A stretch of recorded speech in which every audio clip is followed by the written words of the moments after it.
Then FBI Director James Comey's exoneration statement in Hillary Clinton's email probe was watered down. It's a big story, and several key edits are now raising serious questions over the FBI's impact in the 2016 election. Todd Pyro joins us now with the new details that have developed overnight. Hey, Todd. Hey, Rob. Hey, Jillian. Good morning to you. These newly released documents show that Comey's draft was edited numerous times prior to that infamous public announcement. Remember this statement by Jim Comey?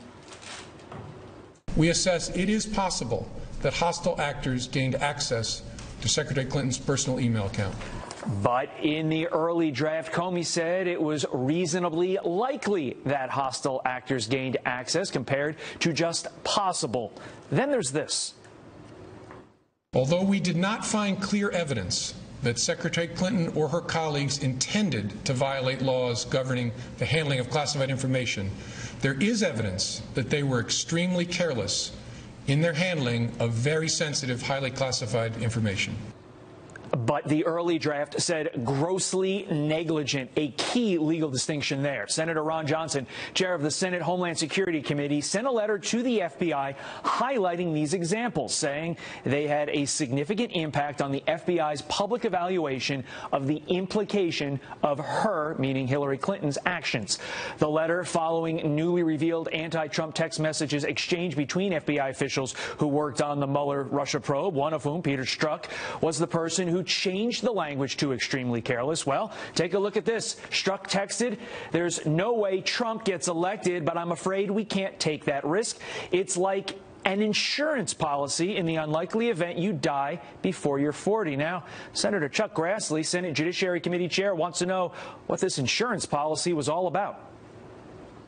There is a very good reason to suspect that people that were very early involved in the investigation and very deeply involved in it had biases against the president and very much supporting and anticipating that Hillary Clinton would be president of the United States. And Jillian and Rob, it seems like every day we get to a point where we're peeling back another layer of this onion. Who knows what tomorrow and Monday will bring? We're going to analyze this a lot deeper here in about 10 minutes, exactly what all this means. Todd, thank you so much. Could these bombshell revelations lead to a new investigation into Hillary Clinton's server and her handling of her emails, as well as an investigation into the FBI's handling of the original investigation? Former Speaker of the House Newt Gingrich says we need both in order to wipe out this level of corruption never before seen in American history. You have here a cesspool of corruption covering up for the Clintons in a way which I would have to say as a historian is unimaginable. I do not know of any point in American history where you have this level of a system of corruption. We've had occasional attorney generals. We had one under Harding. We had one under Grant. And you can go back and find individuals who were crooks. But this level of constant methodical undermining of the rule of law, people who thought it was their job to save America. I mean, when you're talking about law enforcement officials who decide they will impose their version on the American people, you're talking about something very scary and something which totally undermines the American system.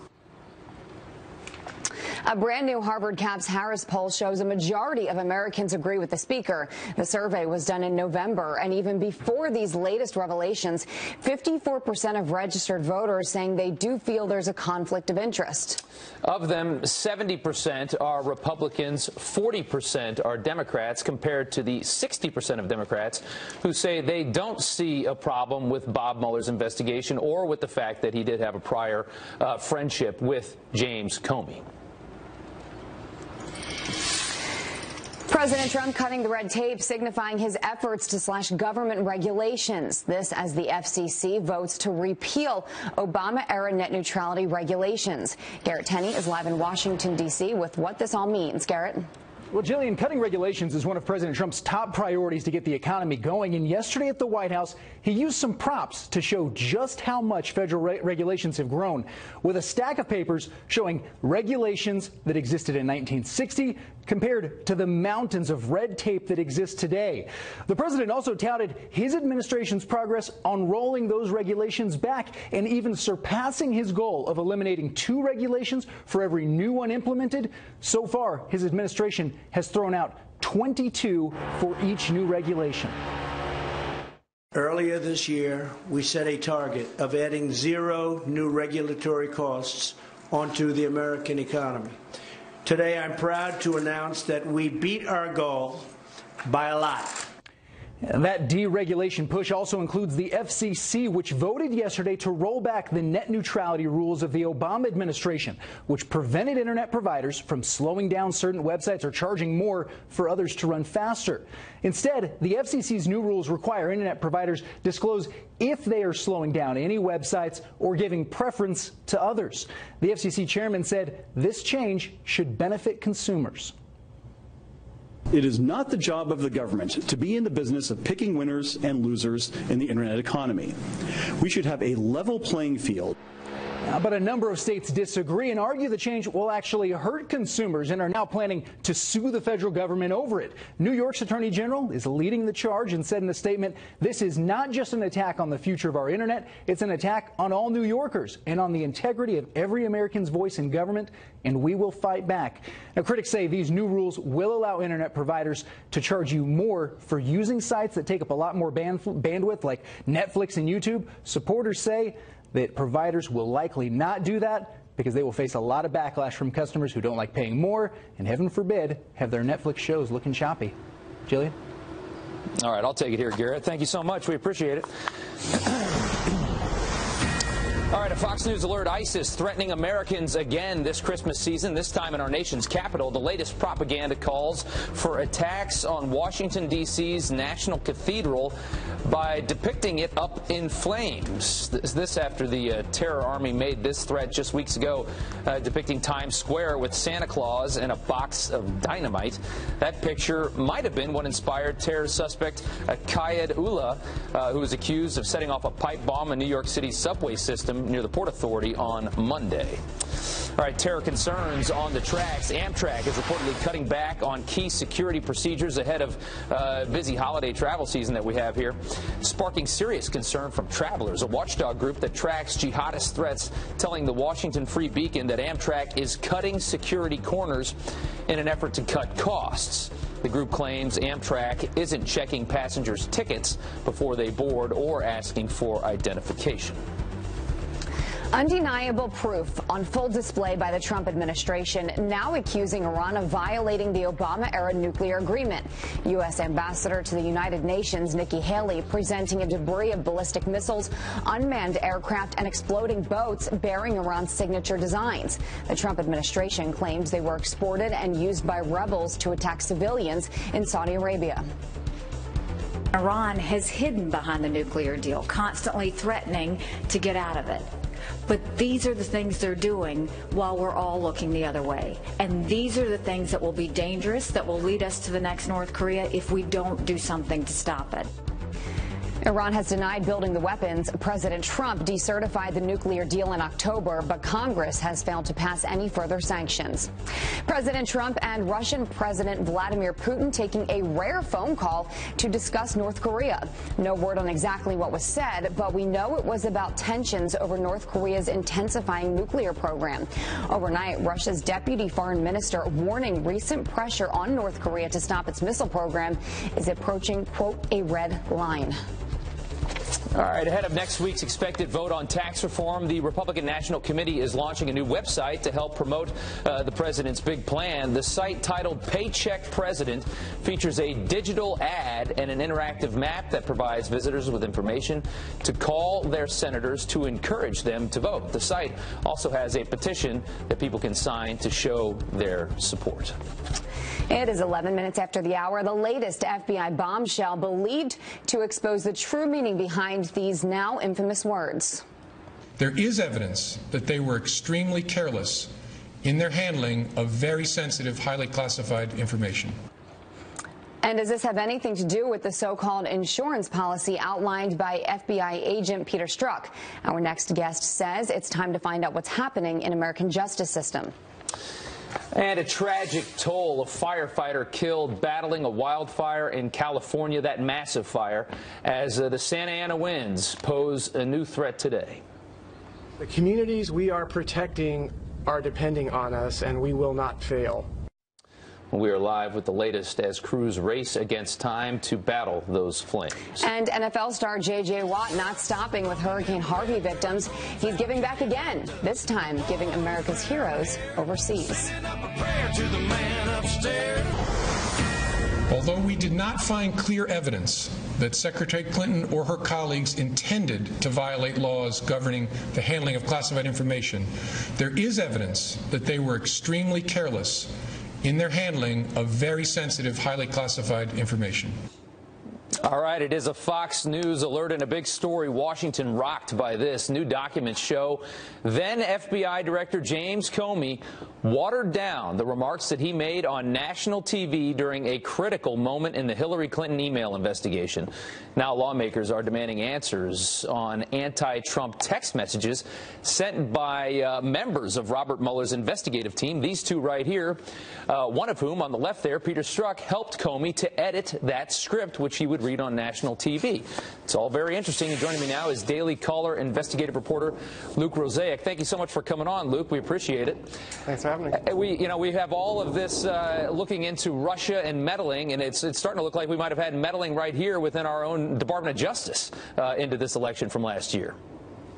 Yeah, I mean, this is a guy who wrote those texts talking about we need to do something, we can't risk it, that Donald Trump might win. This is the same guy that helped Comey alter that statement, and he removed the phrase grossly negligent, which is a huge edit. That's a legal term, and he changed it to just extremely careless. Right, yeah, and it basically took all the weight of a possible prosecution off Hillary's back, and also in a situation where nobody understood why the FBI director was even telling the DOJ what to do, the prosecutors what to do here. It's not his job to make that decision in the first place. Let's read the most critical text that we have found between Peter Strzok and Lisa Page here, and it is right here. I want to believe the path that you threw out for consideration in Andy's office, presumably Andrew McCabe, we should say, and this is from Peter to Lisa, we should say, that there's no way he gets elected, talking about President Trump, but I'm afraid we can't take that risk. It's like an insurance policy in the unlikely event you die before you are 40. So it sounds like he's saying there's really no way Donald Trump's going to win this election, as a lot of people felt that way last summer. But he's saying there's no way we can't take that risk. What do you think this insurance policy that he's talking about is? Well, that's the thing, is it is talking about actions. I mean, he can have whatever opinion he wants, but he's saying we need to do something. And like you said, you've got this very unusual investigation where the FBI basically said that Hillary Clinton did break the law with this server and decided not to charge her anyway. So there's a variety of things that have called out for explanation for a long time. And this is the latest piece of evidence that helps explain that. I mean, could it have been talking about, the reason why they decided to make this unusual agreement to pay Christopher Steele connected to Fusion GPS for Oppo research on Trump? Is he talking about the edits that were made to Jim Comey? And you have to look at the totality of this. I mean, this is the same guys are also getting paid by Fusion GPS, which, Fusion GPS was paying the wife of a top DOJ guy. So this is just wild stuff. That's it. And the question is, was that insurance policy, was it the dossier, or was it just simply we got to let Hillary off the hook? We can't hurt her just in case there's a chance that Donald Trump wins this election. What's even crazier to think, if this all comes to fruition, what if Hillary Clinton had won that election? You would have seen the FBI and a couple people throw an election one way or another, a national presidential election voted on by 100 million people, a couple people making that decision in the end. I mean, that's what's wild. Yeah, that's the real concern here, is has the government gotten so big that these agencies are just on autopilot? Elections don't even matter anymore. It's basically these entrenched bureaucrats, the deep state, running the place. And, I don't think anyone wants to just endlessly relitigate history. This isn't about not moving on. There's a reason that they're still talking about the election, because you have to have a deterrent for attempting to meddle in an election. Otherwise, it's the perfect crime, because like you said, if they had succeeded, then they've got nothing to worry about. So you can't set up an incentive where you can do these things, you can break make the rules in an election, and if you succeed, then you're off the hook. Yeah, well, while everybody goes nuts over Russia, we've got real evidence right here in front of us in this case, and we got to see where this goes. Luke, thanks so much for getting up early this morning. We do appreciate it. Thank you. Jillian, over to you. All right, good Friday morning at 20 minutes after the hour. Remember when President Trump called to deploy the National Guard to stop the out-of-control violence in Chicago? Well, now the county commissioner is taking that threat to the next level. We're being, again, decimated by the violence that we see here in Chicago. I mean, this is really a genocide. The new call for boots on the ground in the Windy City. And Star Wars fans waking up pretty tired this morning after the latest installment hit theaters overnight. Kevin McCarthy is live with the review you want to hear. Stay right there. Something inside me has always been there. Former Apprentice contestant Omarosa Manigault ousted by John Kelly. Despite her insistence, she resigned. Fox News learning President Trump's chief of staff told Omarosa she was fired in the White House Situation Room where electronic devices are not allowed. The new revelation comes after she said this.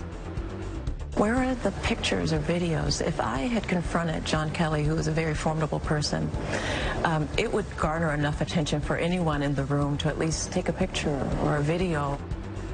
Sarah Huckabee Sanders later defending the White House, saying the president likes Omarosa and thanked her for her service. A police officer is fighting back after being suspended for attending church while on duty. Mark Hoven with the Middletown, Pennsylvania Police Department is now considering legal action because he feels his religious freedom has been violated.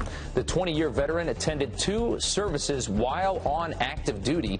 That did spark a disciplinary hearing and a 10-day suspension. He claims that former police chiefs in the past have allowed him to do this, and he says he has never missed a call while attending church on duty. All right, the most anticipated movie of the year blasting into theaters. Last night, it opened Star Wars: The Last Jedi. The latest installment of the Star Wars saga has fans excited, but is it truly out of this world? Here with his review is Fox News contributor Kevin McCarthy. Is this really the most anticipated film of the year, Kevin? And by the way, you look great. Are you doubting what I just said, Rob? I am doubting it. Rob and Jillian, good morning to you guys. Yeah, and no question whatsoever, this is definitely the most anticipated movie of the year. I mean, I think considering the idea that The Force Awakens Episode 7 was such a huge deal with a huge cliffhanger. But yeah, this suit is pretty awesome. I agree. This is an R2-D2 suit. But yeah, the movie itself is directed by...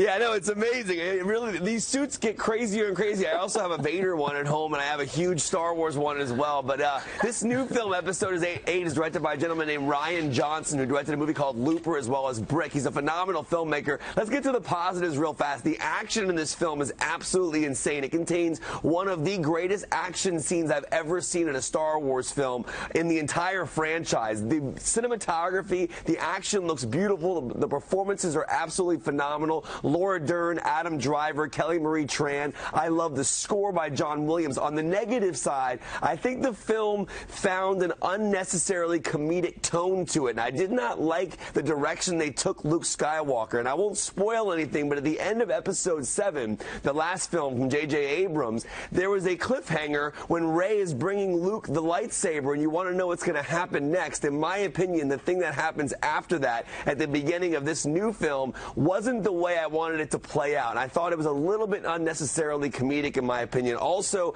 the first act is a little bit slow. I think it's a good Star Wars film. I liked the film. I just didn't love it. Looking at the grand scheme of Star Wars, I would go Empire Strikes Back, A New Hope, then I would go The Force Awakens, Return of the Jedi, this film, and then Rogue One, and then the prequels. I think it's a solid film, and it's 2.5 hours long. I do want to see it again for a second opinion. I just wish it was a better Star Wars movie. I gave it a 3.5 out of 5. Wow, that's not a rave review here coming from you, Mr.